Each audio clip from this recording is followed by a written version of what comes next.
Bumaha ng pasasalamat mula sa mga Bicolano sa pagdalaw dito ng programang Mission of Love, Love in Action matapos mamahagi ng tulong sa ating mga kababayan doon.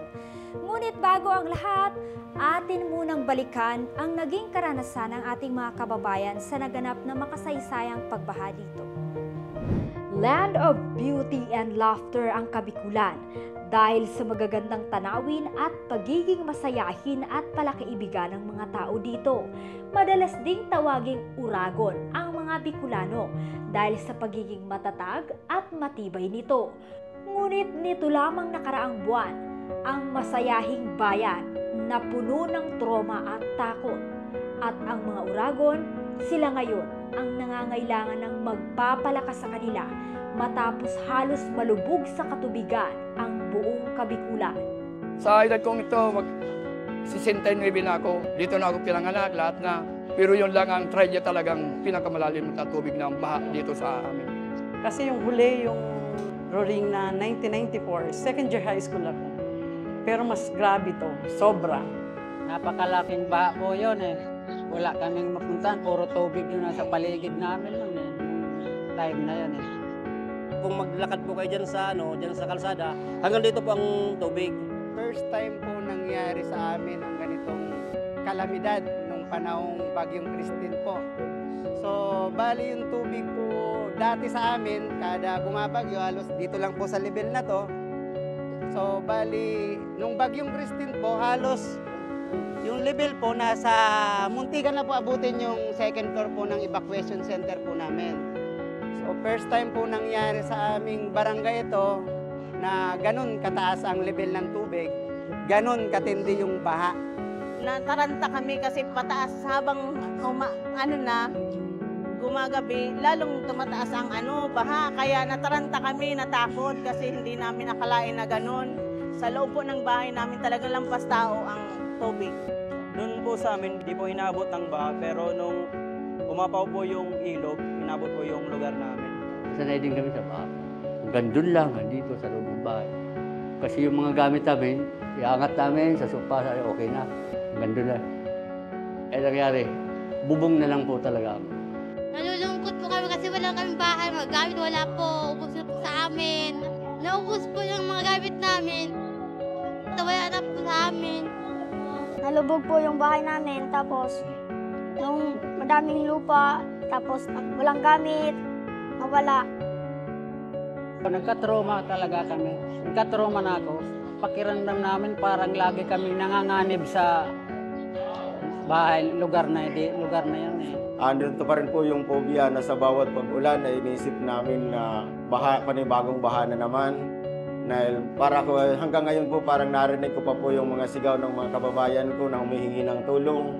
Dahil bilang namumuno po ng barangay namin, sa panahon pong yun parang wala akong magawa. Unang-una po wala kaming kasanayan sa sobrang lalim ng tubig, sa flash floods. Dahil kadalasan po ay hindi naman ganun kadami yung tubig na pumupunta sa amin. Sa totoo, mostly ang Naga City, hindi pa fully recovered. Yung mga kapalayan dito talaga, lubog. Hanggang nakita ko sa kabila dyan, lubog pa.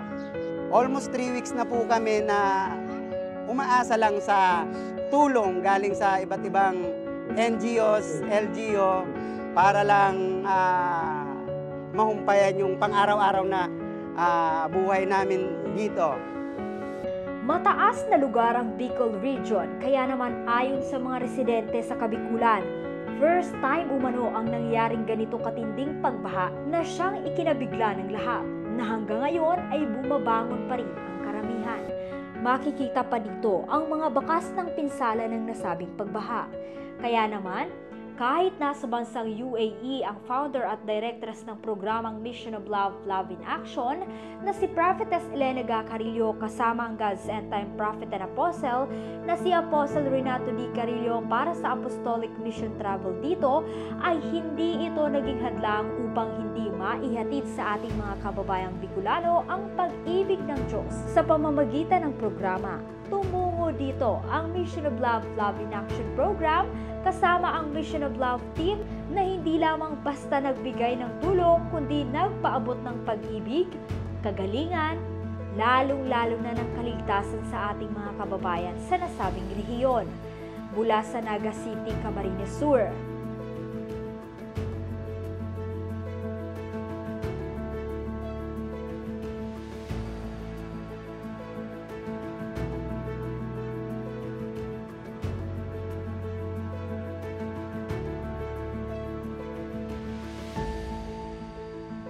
Bula, Camarines Sur,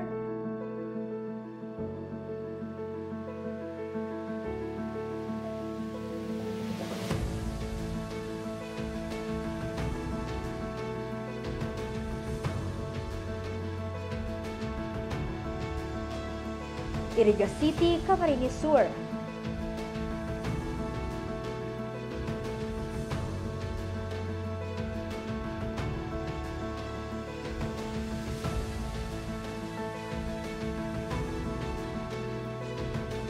Nabwa, Camarines Sur.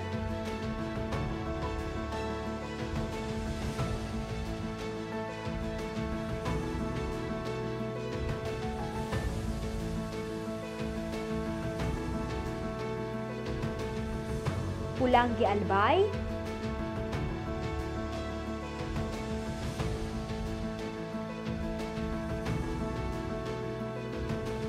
At iba pang bayan sa Bicol Region. Nagpapasalamat po ako sa pagpunta ng Mission of Love, Love in Action dito sa aming barangay. Lalong-lalo na sa mga matatandang natulungan nila, senior citizen, na nalis ang karamdaman, ang pagtulong sa mga kababayan ko rito na nasalanta ng Bagyong Christine, ang lumubog sa tubig. Pero ngayon ito sila, kahit malayong malayo pumunta rito para tulungan ang aming barangay, lalong-lalo na ang mga maliliit, mga bata, ang mga senior citizen na may makaramdaman. Sa inyong lahat po na namamahala ng Mission of Love, Love in Action, maraming salamat po at kami po ay napili ninyong puntahan. Kahit po ganito ang aming lugar, sobrang layo, pinilit ninyong puntahan. Kaya salamat po sa inyong lahat. Nagpapasalamat pa ako sa Mission of Love, Love in Action na hindi lang po natulungan ng aming barangay ng physical na assistance, kundi sa spiritual na pamamaraan. Malaking pasasalamat po namin dito sa aming barangay na kahit nasa malayo po kayo, nakarating po kayo dito sa aming barangay, dito sa Bicol, Province of Bicol, para magbigay tulong po sa aming mga nasalanta. Lalong-lalo na po dito sa aming barangay na one of the lowest land.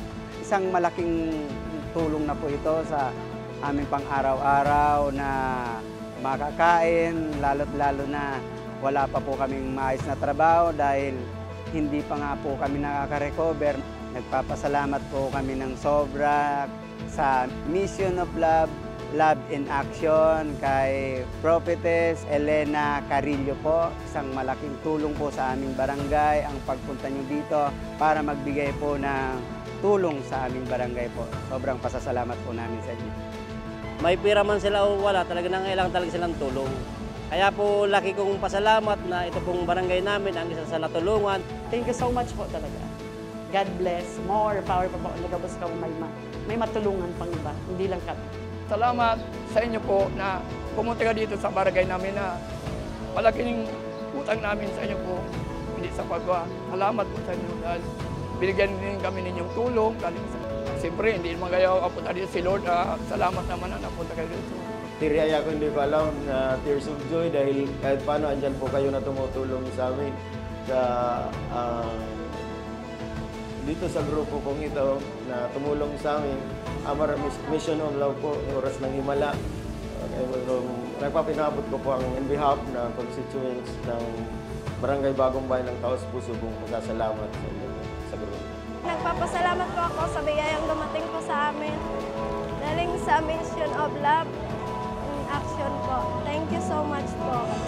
Nagpapasalamat po ako sa Mission of Love sa sa bigay po nila sa amin. Maraming pong salamat. Parang gumaan po yung loob ko nung napakinggan ko po yung mga panalangin sa Jesus po. Maraming pong salamat. Maraming salamat po sa inyong mga pagbibigay, pag-aayuno, pagsasakripisyo para po maabot po ang mga maraming kaluluwa po sa pamamagitan ng Mission of Love, Love in Action. Hindi lang po sa pamamagitan ng mga goods, ng mga relief, but of course sa pamamagitan din po ng kaligtasan ng kanilang mga kaluluwa. At maraming salamat po tatay at nanay and staff. Salamat po sa inyong pagmamahal. Damang-dama po namin ito dito po sa Bicol Region. God bless po.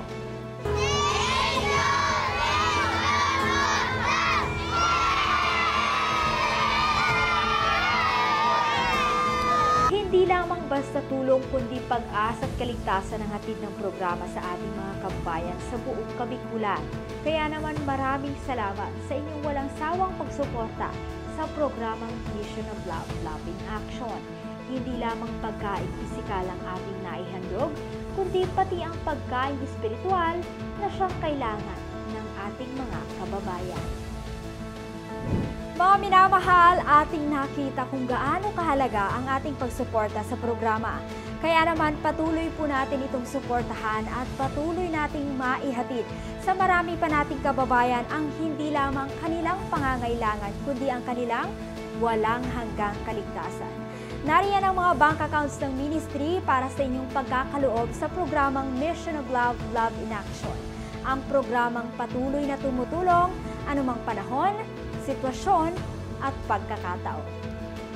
Ito si Glyza Bariso para sa Victorious News. Walang kinikilingan, walang halong kasinungalingan, pawang kaligtasan lamang.